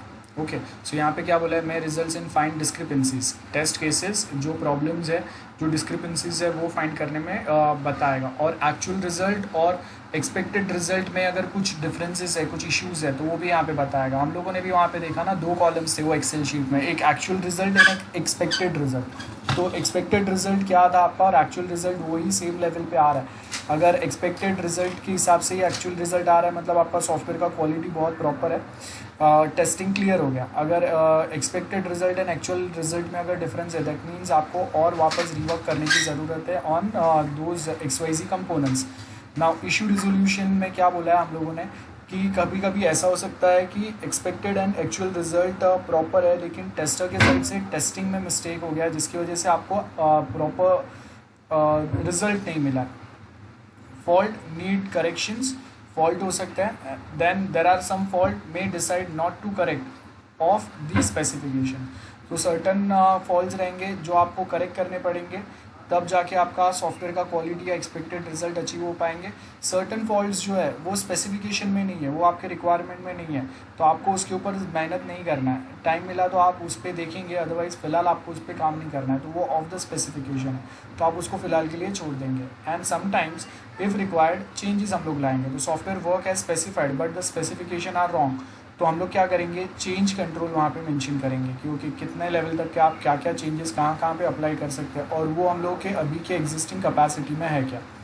Now decision to stop testing, क्या बोला है, problem impossible to know, there are no more errors in the code. ये चेक करना, ये आइडेंटिफाई करना या ये बताना, ये पॉसिबल नहीं है, बिकॉज हमेशा अगर आप देखेंगे तो वहाँ पे कोई ना कोई एरर्स आपको कंफर्म मिलते ही रहेंगे। सो यहाँ पे अगर आप देखेंगे, need to estimate how many errors are likely to be left, और उसके बेस के ऊपर वी कैन डिफाइन कि ओके अभी आपको आगे कैसे वर्क करना है on the same system. So bug seeding होगा एक, इंसर्ट और leave known bugs in the code, जो ज़्यादा आपको प्रॉब्लम क्रिएट नहीं करने वाला है या जिससे ज़्यादा फ़र्क नहीं पड़ना है सिस्टम को, उसको हम लोग अभी के लिए छोड़ देंगे। एस्टिमेट ऑफ बग लेफ्ट क्या करेंगे, total error found divided by जो आपने सीडेड एरर फाउंड लिखा है multiply with total seeded errors.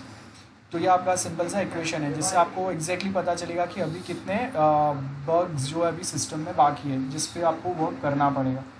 Okay guys, यहाँ से हम लोग आगे ज़रा 5 मिनट्स का ब्रेक लेके देन वापस कंटिन्यू करते हैं। Okay 5 minutes. So as you can see यहाँ पे alternative method of error estimation है। अगेन यहाँ पे आपको क्या बताया, we have 2 independent testers A and B। अब N1 क्या किया है, valid error found by A।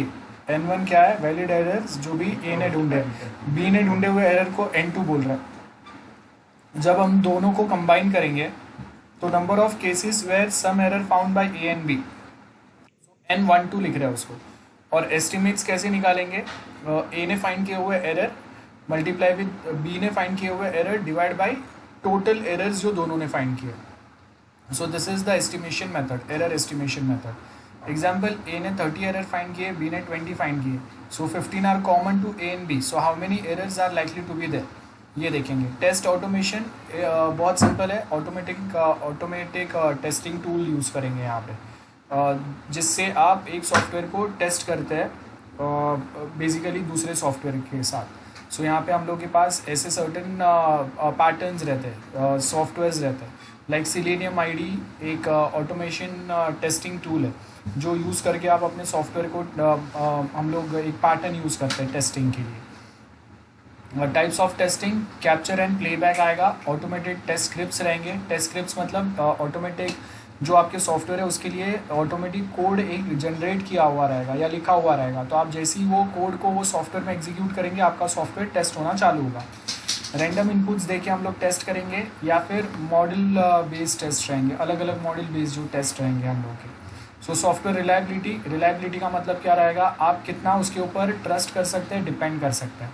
तो अगर सपोज मैं बात कर रहा हूँ बैंकिंग सिस्टम है, तो आप ऐसी कोई बैंक का सिस्टम या सॉफ्टवेयर को यूज़ करेंगे जिसके ऊपर आप भरोसा कर सकते हैं, जिसपे अगर वो आप जब ट्रांजेक्शन कर रहे हैं वो टाइम पे अगर वो सिस्टम या सॉफ्टवेयर अगर फेल हो गया तो that too will create a problem for you, बराबर है। तो वो टाइम पे आपको यहाँ पे देखना है कि कौन से ऐसे सिस्टम या सॉफ्टवेयर्स है जिसके ऊपर हम लोग भरोसा कर सकते हैं, और उसी को हम लोग यहाँ पे सिलेक्ट करेंगे, उसी को हम लोग यहाँ पे यूज़ करेंगे।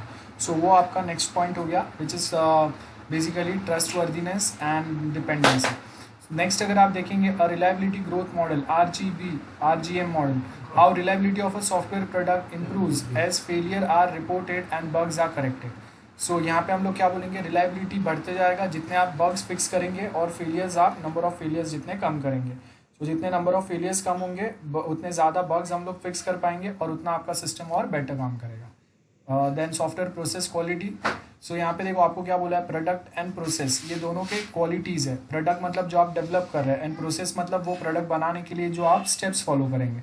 A good process usually required to produce good product. तो अगर आपने प्रॉपर एक SDLC software development life cycle अगर प्रॉपर फॉलो किए, उसके स्टेप्स अगर आपने प्रॉपर फॉलो किए, तो उसका बेनिफिट क्या होगा कि आप जो फाइनल जो आउटपुट एक फाइनल आउटपुट प्रोडक्ट जो आपको मिलेगा वो भी उतना बेटर रहेगा। For manufactured goods process is the principal quality determinant. तो आप देखो कि मोस्ट ऑफ IT इंडस्ट्री में हम लोग जहाँ पे काम करते हैं ना, वहाँ पे अगर आप देखेंगे तो बहुत सारे लोकेशंस पे वो अपने एक स्टैंडर्ड मॉडल्स फॉलो करता है, जो बेसिकली उनके सिस्टम या सॉफ्टवेयर कैसे डेवलप होंगे उसके ऊपर फोकस रहता है उनका।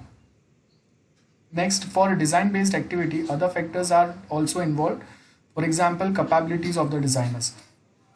तो यहाँ पे हम लोग वो भी देखेंगे। नेक्स्ट आपको बोला ISO 9001 and 2000 quality management systems. क्या है इन ISO 9001, one of the family standard that specify characteristics of good quality management system.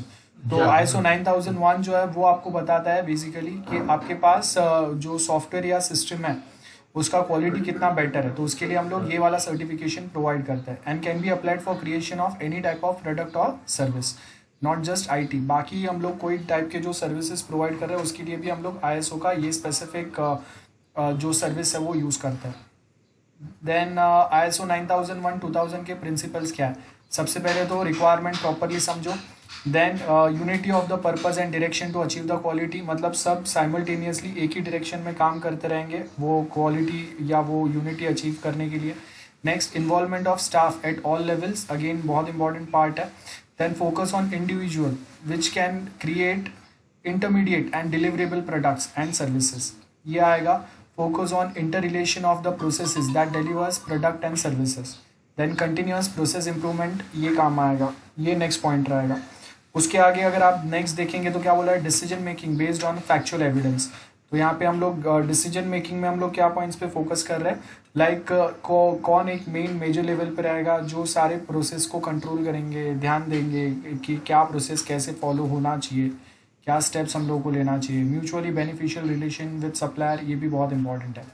सो यहाँ पे अगर आप देखेंगे ये डायग्राम आपको वही बताता है। ISO 9001 2000 साइकिल्स चल रहे। सबसे पहले हम लोग यहाँ पे स्टार्टिंग में जो बात करेंगे वो रहेगा establish requirement plus acceptance criteria plus quality levels.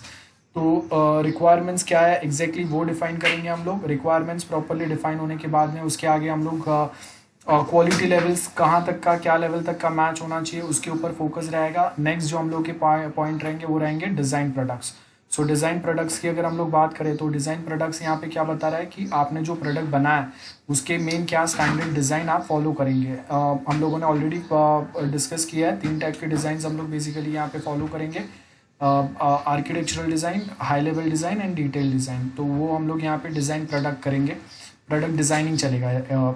It means वो एक बार प्रोडक्ट डिज़ाइन होने के बाद डिज़ाइन प्रोडक्शन प्रोसेस चलेगा जिसमें क्वालिटी पर्सपेक्टिव पे हम लोग वापस बात करेंगे। सो यहाँ पे अगर आप देखेंगे एग्जिस्टिंग सॉफ्टवेयर अगर आपके पास है तो उसके ऊपर प्रोसेस इंप्रूवमेंट चलेगा।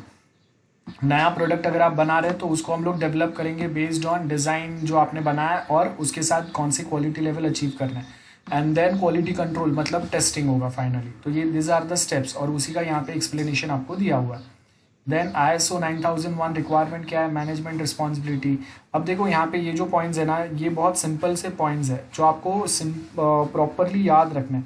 तो इन शॉर्ट अगर कभी भी अगर कोई भी डाउट्स होते हैं, कभी भी अगर कोई भी प्रॉब्लम होता है, तो आपको ये चैप्टर पर्सपेक्टिव ये वाले पॉइंट्स आप अपने कोई भी आंसर में लिख सकते हैं। तो आपको बेसिक कुछ थोड़े मार्क्स तो आराम से मिल ही जाएंगे। तो इसके लिए ये वाले पॉइंट्स जो है इसको बहुत प्रॉपरली याद रखना।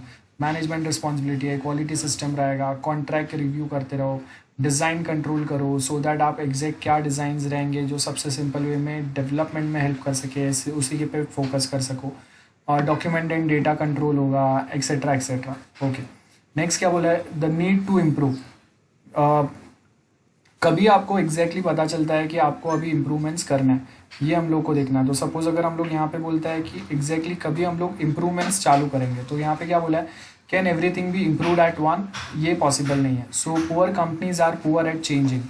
तो कभी कभी क्या होता है कि आप चेंजेस बहुत इजीली अडाप्ट नहीं कर रहे या ऐड नहीं कर रहे और उसकी वजह से आपका जो सिस्टम प्रोसेस है वो प्रॉपरली इंप्रूव नहीं हो पा रहा है। But there are problems, improvement takes place time and money both. तो एग्जैक्टली कहाँ पे आपको इम्प्रूवमेंट्स की ज़रूरत है, बस वहाँ पे फोकस करो। अननेसेसरीली हर जगह पे अगर हम लोग इम्प्रूवमेंट्स अप्लाई करेंगे तो आपका कॉस्टिंग, आपका बजट जो है वो बहुत ज़्यादा बढ़ जाएगा और वो आपको उतना रिटर्न ना दे जितना आपका इन्वेस्टमेंट होगा वो इम्प्रूवमेंट्स के ऊपर। ओके, कैपेबिलिटी मैच्योरिटी मॉडल, नाम पे से पता चल रहा है सिस्टम को और मैच्योर बनाओ, मतलब एग्जिस्टिंग जो भी टास्क प्रोसेसेस आपके चल रहे हैं उसको और बेटर बनाओ और स्मूथ बनाओ, जिससे क्लाइंट उसको और स्मूथ वे में यूज़ कर सके, लेस टाइम में ज़्यादा काम कर सके अभी। और टेक्नोलॉजिकली कुछ अपडेशंस अगर चेंजेस हुए तो वो भी यहाँ पे ऐड करेंगे हम लोग। सो यहाँ पे क्या बोला है, created by software engineering institute है। अब CMM develop by US government ने इसको डेवलप किया था अपने खुद के प्रोजेक्ट्स के लिए। रैशनल क्या है इसका, और कॉन्ट्रैक्टर परफॉर्मेंस जो है उसको हम लोग यहाँ पे कुछ ना कुछ ट्राई करेंगे और बेटर बनाने के लिए, बराबर है। देन यहाँ पे आपको मैनेजिंग सॉफ्टवेयर प्रोसेस, ये किसने, वेल्सली ने बोला था, ये उसके पॉइंट्स है तो उसके साइड से ये चला। Assessment is by questioner and interview. तो सॉफ्टवेयर क्वालिटी असेसमेंट हम लोग क्या करेंगे, यहाँ पे क्वेश्चंस पूछेंगे उनसे, इंटरव्यूज लेंगे और उसके बेस के ऊपर यहाँ पे आपको आगे के पॉइंट्स पता चलेंगे। Then capability maturity model 2, different version जहाँ पे हम लोगों ने और एडवांस किया है, सॉफ्टवेयर इंजीनियरिंग यहाँ पे ऐड किया है। प्रीवियस वाले में सॉफ्टवेयर इंजीनियरिंग नहीं था या ज़्यादा उसके ऊपर फोकस नहीं था, अब यहाँ पे हम लोग उसके ऊपर ज़्यादा फोकस करते हैं। देन न्यू वर्जन्स आते हैं उसमें जहाँ पे हम लोग और जो जेनरिक सॉफ्टवेयर्स होते हैं डिफरेंट एनवायरनमेंट में, लाइक मोबाइल वर्जन्स हो गए, उसके ऊपर हम लोग सेम ये मैच्योरिटी मॉडल अप्लाई कर सकते हैं। देन अगर आपके पास क्लाउड सिस्टम है उसके ऊपर हम लोग ये मैच्योरिटी मॉडल अप्लाई कर सकते हैं। सो यहाँ पे क्या बोलते हैं, capability maturity model can be used in 2 ways. Capability evolve कितना हो रहा है, वो सॉफ्टवेयर प्रोसेस असेसमेंट साथ में चलते रहेगा। तो इवोल्यूशन का मतलब है इवॉल्व करते जाओ, है ना, और बेटर करते जाओ। सिलेक्ट अ कॉन्ट्रैक्टर जो आपको और बेटर वे में हेल्प कर सके और उसका परफॉर्मेंस और बेटर बना सके। एंड उसके आगे प्रोसेस असेसमेंट में क्या होगा, असेस करेंगे मतलब और उसको बेटर बनाने का ट्राई करेंगे। Assess its current process, suggest ways to improve the process capability. What is CMM, capability maturity model. Evolutionary improvements रहेंगे हम लोग के सॉफ्टवेयर ऑर्गेनाइजेशन में, जहाँ पे हम लोग इमेच्योर प्रोसेसेस जो प्रॉपर नहीं चलते हैं, बार बार अटक जाते हैं या एग्जैक्ट रिक्वायर्ड परफॉर्मेंस नहीं देते हैं, उसको हम लोग और बेटर बनाने का ट्राई करेंगे। That is the main purpose here. Okay, next अगर आप देखेंगे, provide guidance on how to control the process. तो कैपेबिलिटी मैच्योरिटी मॉडल बहुत सिंपल है, इनिशियल फेज रहेगा और उसके बाद में सेम जो टास्क आपने किया उसको रिपीट करते रहो। Define the new one if required and then आप जो काम कर रहे हो उसको मैनेज करते रहो और उसको और बेटर वे में ऑप्टिमाइज करो सो दैट वो और स्मूथ चलता है। तो यही आपके स्टेप्स है, यहाँ पे नीचे उसके पॉइंट्स दिए हुए हैं। सो इनिशियल लेवल पे क्या होगा, रिपीटेबल लेवल पे क्या होगा, defined and manage as well as optimized level पे क्या होगा, वो यहाँ पे आपको दिया हुआ है। सो यहाँ पे अगर आप देखेंगे ये हम लोगों का CMM मैच्योरिटी लेवल्स है। We can do one thing, आज के लिए हम लोग यहाँ तक रखते हैं, आज मैं आगे नहीं करा रहा हूँ, यहाँ से हम लोग नेक्स्ट लेक्चर कंटिन्यू करेंगे। तो इसके बाद एक छोटा सा चैप्टर हम लोगों का बचेगा, बाकी पूरा कंप्लीट हो जाएगा। सो यहाँ तक हम लोग रखते हैं आज के लिए, इसके आगे नेक्स्ट टाइम करेंगे।